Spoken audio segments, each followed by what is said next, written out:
আসলে প্রশ্নটা চমৎকার একটা কোশ্চেন যে আমি কেমন প্রতিষ্ঠান চাই। আপনি জানেন শামসুল হক খান স্কুল অ্যান্ড কলেজ এটা শুধু একটা এলাকার নয়, এটা সারা বাংলাদেশের একটা প্রতিষ্ঠান, অন্যতম প্রতিষ্ঠান, এবং যার স্টুডেন্টরা এখন সারা বিশ্বব্যাপী তাদের কার্যক্রম পরিচালনা করছে।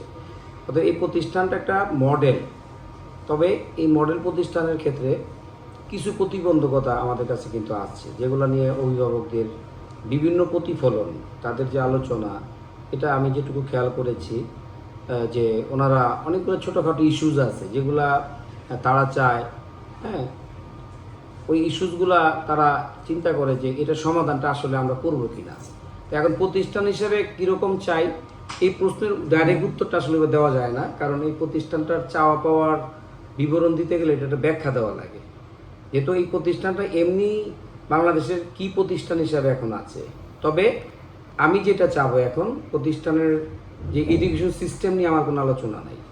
আমার আলোচনা হচ্ছে প্রতিষ্ঠানের অবকাঠামো নিয়ে, প্রতিষ্ঠানের রাস্তাঘাট নিয়ে, স্টুডেন্টদের বিভিন্ন রকমের বিষয় আছে। এর মধ্যে ধরেন আইডি কার্ডটা এখনও দেওয়া হয়নি, এটা আমার অভিভাবকরা আমাকে বলেছে, অনেকেই বলেছে।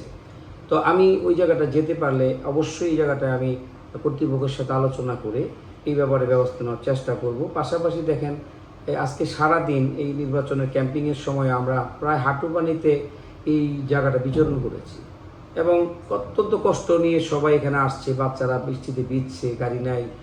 এই সমস্যাটা কিন্তু একটা ব্যাপক সমস্যা। এই নিয়ে এই সমস্যাটা একটা সমাধান চাই, এবং এইটা অন্যতম। কারণ দেখেন, বাংলাদেশের একটা সেরা প্রতিষ্ঠান, সেই প্রতিষ্ঠানের রাস্তাঘাটের আশেপাশে এই পরিস্থিতি কেন থাকবে? এটা তো আমাদের প্রতিষ্ঠানের সাথে যায় না আসলে। এটা হতে পারে যে এটা ড্যামরার অজপাড়াগে, এখন কিন্তু আর সেই অজপাড়াগে এখন নাই। এইখানে লক্ষ লক্ষ লোকের বসবাস, এবং সব দিক বিবেচনায় এই স্কুলের আশেপাশে যেই ডেভেলপমেন্টটা, এইটা গভর্নমেন্টের নজর দেওয়া উচিত। এবং আমরা আশাবাদী প্রতিষ্ঠানের কর্তৃপক্ষ, আমরা যদি প্রতিনিধির ওখানে আসতে পারি সমন্বিতভাবে, যাতে এই জায়গাটা কাজ করা যায়।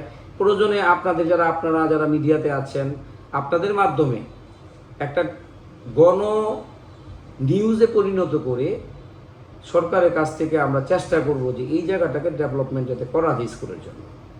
পাশাপাশি অন্য যে বিষয়গুলো আছে, খেলার মাঠের কথাই বলেন, ধরেন একটা স্কুলে কিন্তু খেলার মাঠটা অত্যন্ত গুরুত্বপূর্ণ। বাচ্চারা এখানে পড়াশোনা করে। আমি দেখেছি যে এর আগেও আমি যখন গভর্নিং বডিতে আমি ছিলাম, এর আগেও ওই সময় কিন্তু আমি দেখেছি আমাদের বাচ্চারা যখন টুর্নামেন্টে খেলেছে, অন্য প্রতিষ্ঠানে গিয়ে তাকে খেলতে হয়েছে, কারণ তাদের মাঠটা নাই। ছোট পরিসরে খেলে, কিন্তু বড় মাঠের দরকার হলে কিন্তু এটা নাই। তবে আমরা লাস্ট কমিটিতে যখন ছিলাম, কলেজ শাখায় আমরা জমি কিনেছিলাম যে কলেজ শাখাটাকে বর্ধিত করে একটা চমৎকার মাঠ করা হবে, এবং এটা নিয়ে প্রিন্সিপাল স্যারের সাথেও আমাদের ওই সময় কথা হয়েছে। আমি আশাবাদী এই মাঠটা আমরা সামনে দেখতে পাবো ইনশাল্লাহ। আচ্ছা, এবারে নির্বাচনে আপনাকে মানুষ কেন ভোট দিবে? অভিভাবকরা কেন আপনাকে ভোট দিবে? অভিভাবকরা আমাকে কেন ভোট দিবে, আমাকে ভোট দিবে, এটার বলতে গেলে আমাকে কয়েকটি ইস্যুস নিয়ে কথা বলতে হবে। প্রথমত হচ্ছে যে আমি সাবেক গভর্নিং বডির একজন সদস্য ছিলাম, এবং আমি ডেভেলপমেন্ট কমিটিতে কাজ করেছি, ওখানে আমি আহ্বায়কের দায়িত্ব পালন করেছি। আপনারা জানবেন, স্কুলের পূর্ব দিকে যে নতুন 11তলা ভবনটা হচ্ছে ইংলিশ ভার্সন, এই ভবনটা কিন্তু আমাদের তত্ত্বাবধানই হয়েছে, এবং আমরা নিয়মিত এটার কাজগুলো পর্যালোচনা করেছি, দেখাশোনা করেছি। এবং কলেজ শাখায় আমরা যে ল্যান্ড ক্রয় করেছি, এই নেগোশিয়েটগুলো কিন্তু আমরা আমাদের কমিটির মাধ্যমে, প্রিন্সিপাল স্যারের ভূমিকা ছিল অগ্রগণ্য। একই সাথে ল্যান্ড ওনারদের সাথে নেগোসিয়েশন ছিল আমাদের কমিটির মেম্বারদের পক্ষ থেকে। কাজটা অনেক সহজ হয়ে গিয়েছিল।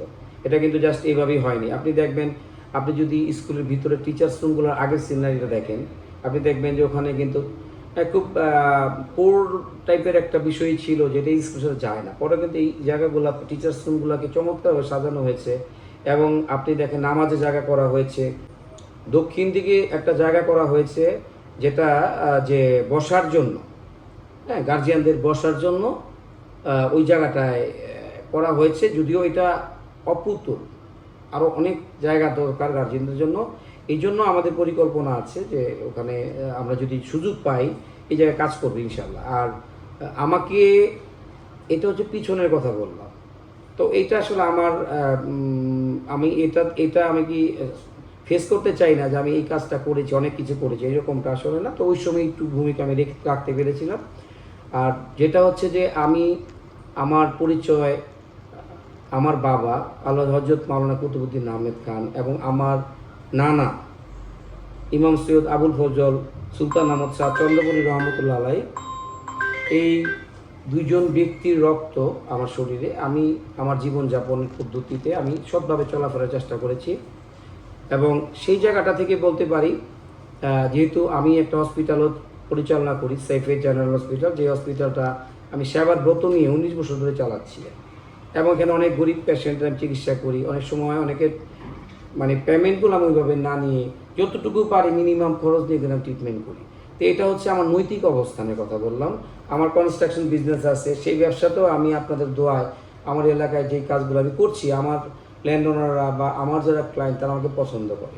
তো এই যে আপনার সততা বা অনেস্টির একটা জায়গা থেকে আমি মনে করি যে আমি এই কর্মজীবনে আমার পিছনে হয়তো বা নক করলে ওইরকম কোনো কিছু পাবে না কেউ যে আমি মন্দ কোনো কাজের সাথে ছিলাম। এবং আমি ওই জায়গাটা থেকে বলতে পারি, যেহেতু আমি আমার লাইফের যে দর্শন, সেই দর্শনে আমি খুব সাধারণ লাইফ লিড করি, খুব সাধারণ জীবনযাপন করি, মানুষের সাথে খুব সাধারণভাবে মিশতে পারি। আমি দীর্ঘদিন মিডিয়া কর্মী ছিলাম, আপনাদের সাথে কাজ করেছি, সেখানেও আমি সততার সাথে আমার কাজটা করার চেষ্টা করেছি। অর্থাৎ এই দৃষ্টিভঙ্গিটা হয়তো বা আমাদের যারা ভোটার অনেকে জেনে থাকবে কোনো না কোনোভাবে কিছুটা হলেও, এটা হয়তো বা আমার জয়ের পথে একটা রাস্তা তৈরি করে দিবে। একই সাথে আমার ফিউচারে আমি কি করতে চাই এটা কিন্তু আমি অভিভাবকদের সাথে শেয়ার করেছি। তাদের আইডি কার্ডের সমস্যা নিয়ে কথা হয়েছে, কোচিংয়ে নিয়ে কথা হয়েছে, এরপর রাস্তাঘাট নিয়ে কথা হয়েছে, মাঠ নিয়ে কথা হয়েছে। এগুলো আমি করার জন্য মানসিকভাবে আমার প্রস্তুতি আছে। আমি করব না, মানে আমি করার জন্য যেই ফোকাসটা দরকার, এই ফোকাসটা নিয়ে আমি কথা বলবো, অভিভাবকদের পক্ষেই কথা বলবো। অতএব তারপরও আসলে সবাই আমাকে পছন্দ করবে এরকম না, আর কেউ পছন্দ করবে কেউ পছন্দ করবে না, এটিই খুবই স্বাভাবিক, কারণ একজন মানুষ সবার প্রিয় হতে পারে না কখনোই। অতএব সব বিবেচনায় আমি ভালো কিছু করার চিন্তা করি। এটা যদি আমি আমার অভিভাবকদের কিছুটা বোঝাতে পারি, সেই ক্ষেত্রে হয়তোবা তারা আমাকে মনোনীত করতে পারেন। বাকিটা আমি আমার মহান রাব্বুল আলামিনের কাছে আমি দয়া চাই, বাকি তিনি বাকিটা এগিয়ে দিবেন। কারণ আমার কর্মজীবনে আমি যেখানে এগিয়েছি বা যেখানে যা করেছি সততার সহিত করেছি, এর প্রতিদান হিসাবে আমি মানুষের অফুরন্ত ভালোবাসা পেয়েছি। তো এই কনফিডেন্ট আমার মধ্যে আছে যে অ্যাটলিস্ট মানুষ আমাকে যদি ভালো না বাসতে পারে অন্তত অপছন্দ করবে, এরকমটা আমি করি নাই কখনো। আসলে ভোটাররা হচ্ছে আমার হার্ট। ভোটার বলতে আমি এদেরকে ভোটার বলবো না, আমি ওনার হচ্ছে অভিভাবক, একজন শিক্ষার্থীর বাবা মা, সেই ভোটার। অতএব তাদের জন্য আমার একটাই বলা, আমি আমার বিভিন্ন পর্যায়ে বিভিন্ন নিউজ মিডিয়াতে আমার বক্তব্যগুলো আসছে, আমি কি করতে চাই।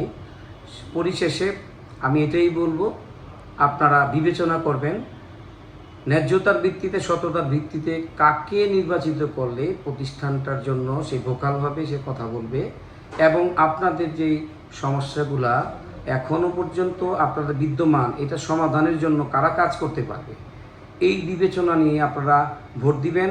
একই সাথে আমি সারোয়ার আরিফুদ্দিন, আমার মার্কা টেলিফোন মার্কা, আমি বিনীতভাবে আপনাদের কাছে আমার টেলিফোন মার্কার জন্য ভোট চাই এবং আমার জন্য দোয়া চাই। আসসালামু আলাইকুম ওয়া রাহমাতুল্লাহ।